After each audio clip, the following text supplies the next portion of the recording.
Hello student, कैसे आप लोग? उम्मीद करता हूं आप लोग ठीक होंगे। आपका मेरे यूट्यूब चैनल संजीव ज्ञान गुरुकुल पर स्वागत है।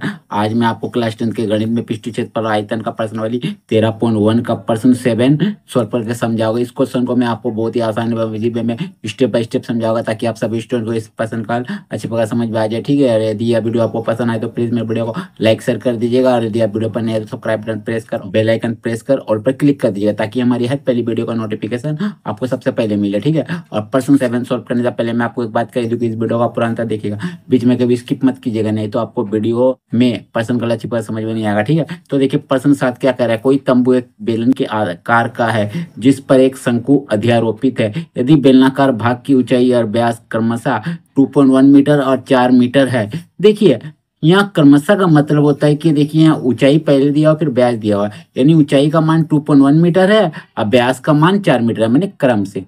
ठीक है, तथा शंकु की तिर्यक ऊंचाई 2.8 मीटर है। तो इस तंबू को बनाने में प्रयुक्त कैनवस का क्षेत्रफल ज्ञात कीजिए। साथ ही ₹500 प्रति मीटर स्क्वायर की दर से इसमें प्रयुक्त कैनवस की लागत ज्ञात कीजिए। ध्यान दीजिए कि तंबू के आधार का कैनवस से नहीं ढका जाता है। ठीक है, तो चलिए, तो देखिए मैंने एक बेलन बना लिया है। ठीक है, देखिए बेलन बना लिया है।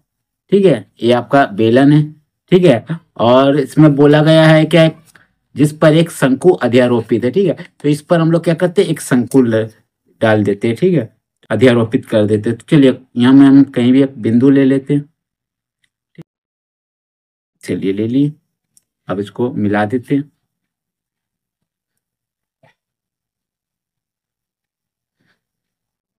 ठीक है, यहाँ भी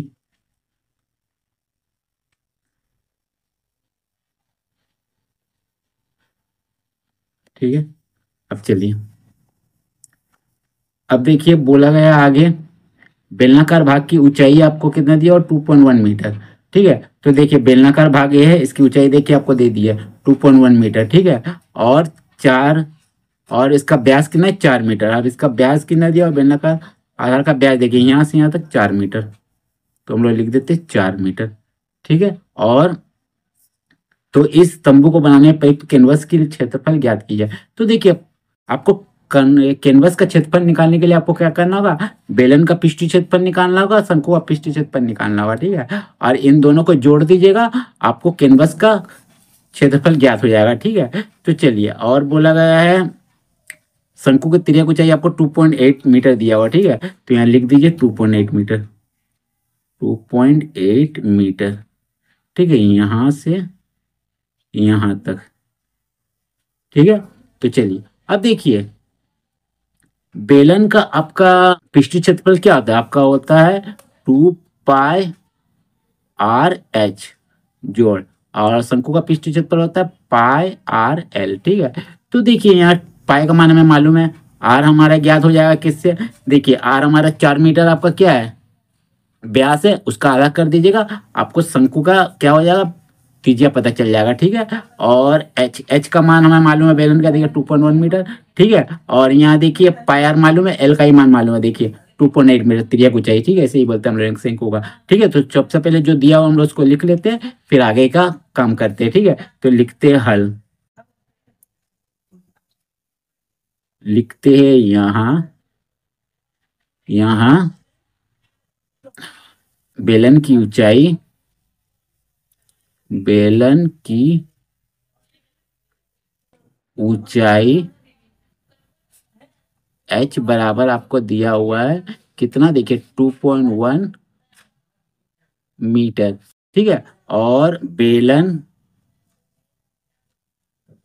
की बेलन की व्यास बराबर आपको दिया हुआ है, व्यास बराबर आपका दिया हुआ है 4 मीटर। ठीक है, इसीलिए आपका त्रिज्या कितना हो जाएगा, त्रिज्या बराबर आर बराबर आपका हो जाएगा 4/2, यानी 2 मीटर। ठीक है, तो देखिए यहाँ जो आपका 2 मीटर जो आया त्रिज्या, ये 2 मीटर आपका इसका लिए भी 2 मीटर है, माने यहाँ से यहाँ तक। ठीक है, और इसका लिए भी, ये शंकु का लिए भी या बेलन का लिए, दोनों का लिए आपका 2 मीटर है। ठीक है, चलिए अब आगे क्या है आपका दिया हुआ है, अब दिया हुआ आगे शंकु की तिर्यक ऊंचाई, और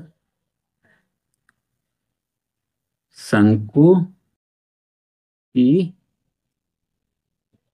तिर्यक ऊंचाई यानी एल, एल बराबर आपका दिया हुआ 2.8, देखिए 2.8 मीटर। ठीक है, तो इसीलिए हमें क्या निकालना है, एक कैनवस का क्षेत्रफल। ठीक है, तो इसीलिए लिखिएगा, इसीलिए कैनवस का क्षेत्रफल, क्षेत्रफल कैसे निकलेगा, बेलन का पृष्ठीय क्षेत्रफल जोड़ बेलन का पृष्ठीय क्षेत्रफल जोड़ शंकु का पृष्ठीय क्षेत्रफल का पृष्ठीय क्षेत्रफल, पृष्ठीय क्षेत्रफल। ठीक है, दोनों आप एक साथ में अलग अलग भी निकाल सकते हो, ठीक है, एक साथ भी निकाल सकते हो। ठीक है, दोनों का तीजिए एक ही है, बोलो एक ही है, बोल के हम लोग एक साथ निकाल ले रहे। ठीक है, तो देखिए बेलन का फॉर्मूला होता है 2πr/h पृष्ठीय क्षेत्रफल का, और शंकु होता है πr/l पृष्ठीय क्षेत्रफल का। ठीक है, तो देखिए दोनों तरफ आपका देखिए पायर पायर सेम है, पायर कॉमन ले लीजिए। ठीक है, यहाँ आपका क्या बच जाएगा, पायर कॉमन लिए 2h बच जाएगा, 2h लिख दीजिए। अब प्लस यहाँ पायर ले चुके तो l बच जाएगा। ठीक है, क्योंकि दोनों का आर सेम है, बोल हम कॉमन ले लिए। ठीक है, अब पाई का मान 22/7 और आर हमारा कितना आया, देखिए 2। ठीक है, 2 लिख दीजिए। फिर यहाँ 2 गुना एच सटाओ यानी गुना है, एच का मान हमारा कितना है, देखिए एच हमारा दिया हुआ 2.1, फिर जोड़ एल कितना है, एल देखिए हमारा दिया हुआ 2.8, ठीक है मीटर। चलिए अब क्या करूँगा, अब देखिए 22 दूनी 44 होता है, लिख दिया 44/7। अब यहाँ देखिए 2 से इसको क्या कीजिए, गुना कीजिए 2.1 को, तो 2 एक कम 2 पॉइंट और 2 दूनी 4 जोड़ 2.8 को छोड़िए। ठीक है, चलिए यहाँ लिख दीजिए 44.7। ठीक है, यहाँ कुछ नहीं, मैंने गुना है, गुना कीजिए, इन दोनों को जोड़ते, देखिए मेरा आप यही कर देता हूँ ना, 4.2 और 2.8, 8 10 का जीरो में चाहिए, 4 2 6 और 1 7। अब पॉइंट का बाद जीरो कोई वैल्यू नहीं था, मैंने 7 लिख दीजिए, 7 7 7 कैंसिल, तो आपका कितना आ गया 44, ये आ गया। और आपका क्या निकाले, क्षेत्र मीटर है, मीटर में लिखिए, क्षेत्रफल निकाले इसीलिए स्क्वायर। ठीक है, ये आपका आ गया क्या, कैनवस का क्षेत्रफल। ठीक है, और आगे प्रश्न में क्या क्या आ गया, देखिए ₹500 प्रति मीटर की दर से इसमें प्रयुक्त कैनवस की लागत ज्ञात कीजिए। मैंने आपको कैनवस की लागत ज्ञात करना है। ठीक है, तो लिखिएगा चूंकि प्रति मीटर स्क्वायर कैनवस की लागत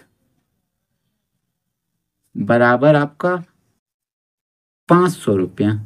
ठीक है, तो इसीलिए कितना है, 44 मीटर स्क्वायर, लिखिए 44 मीटर स्क्वायर कैनवस की लागत बराबर हो जाएगा आपका 500 गुना 44। ठीक है, चलिए ठीक है, 5 से गुना करते हैं, 5 चौके 20 का जीरो में 2, 5 चौके 20 2 22 और 2 शून्य था, 2 शून्य लगा दीजिए। ठीक है, मैंने 22,000 आपको क्या हो जाएगा रुपया। ठीक है, ये आपका हो गया आंसर, ये हो गया आपका आ गया कैनवस की लागत। ठीक है, तो उम्मीद करता हूँ आपको मेरा ये वीडियो पसंद आया होगा। यदि आपको मेरा ये वीडियो पसंद आया तो प्लीज़ मेरे वीडियो को लाइक शेयर सब्सक्राइब कर दीजिएगा, और यदि आपको वीडियो समझने में कोई कष्ट हो तो मुझे कमेंट कर सकते हैं, मैं आपके कमेंट को उत्तर देने की कोशिश करूंगा। यदि आपने इससे पिछले का वीडियो नहीं देखा तो अपने डिस्क्रिप्शन के प्लेलिस्ट पर जाकर देख सकते हैं। ठीक है, तो फिर मिलते हैं नए वीडियो के साथ, धन्यवाद।